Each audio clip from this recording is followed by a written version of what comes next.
दोस्तों, खुशियां पैसों पर नहीं परिस्थितियों पर निर्भर करती है।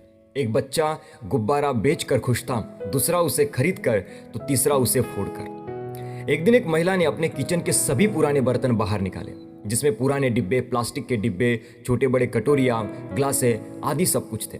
सब कुछ काफी पुराना हो चुका था। बाद में इन पुराने बर्तनों को उसने कोने में कर दिया और बाजार से लाए हुए नए बर्तनों को करीने से रखकर सजा दिया। उसका किचन बड़ा ही पॉश लग रहा था आज। फिर वो सोचने लगी कि इन पुराने बर्तनों को भंगार वाले को दे दिया जाए तो उतना ही काम हल्का हो जाएगा और साथ में सफाई भी हो जाएगी। इतने में ही उसकी कामवाली वहां पर आई।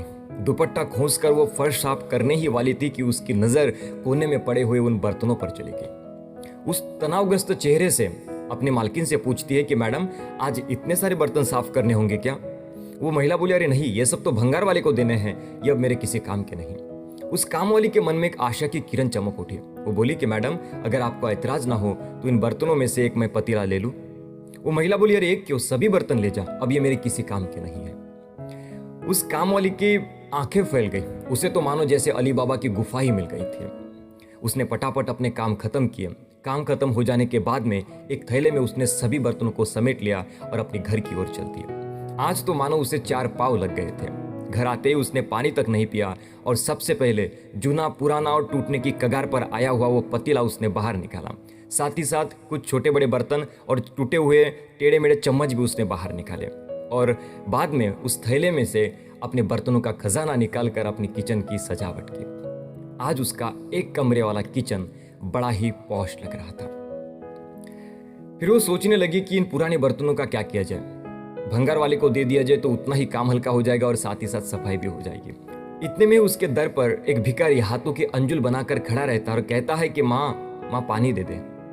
वो काम वाली उसे पानी देने ही जा रही थी कि उसकी नजर उस टूटे हुए पतीले पर चली गई। उसने उस पतीले में पानी भरा और उस भिखारी को दे दिया। भिखारी ने तृप्त होकर पानी पिया और जैसे ही वो पतीला लौटाने वाला था, वो काम वाली बोली कि अब ये पतीला मेरे किसी काम का नहीं, जाते जाते रास्ते में कहीं फेंक देना। वो भिखारी बोला कि अगर ये पतीला आपके किसी काम का नहीं और आपको ऐतराज ना हो तो क्या मैं इसे अपने पास रख लूं? वो काम वाली बोली, अरे रख लो, साथ ही कुछ बर्तन है वो भी अपने पास रख लेना।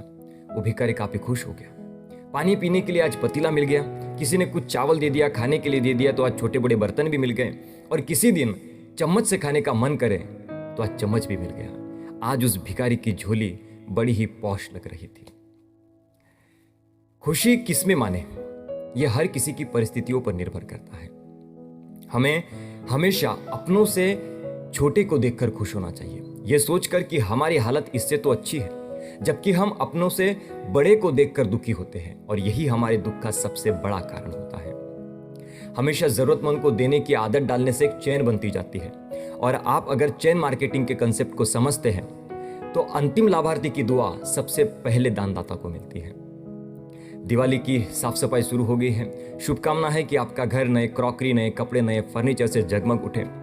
पुराने सामान का क्या करना है यह आप बेहतर जानते हैं, मगर आपकी झोली हमेशा दुआओं से भरी रहे, यही मैं ईश्वर से प्रार्थना करूंगा।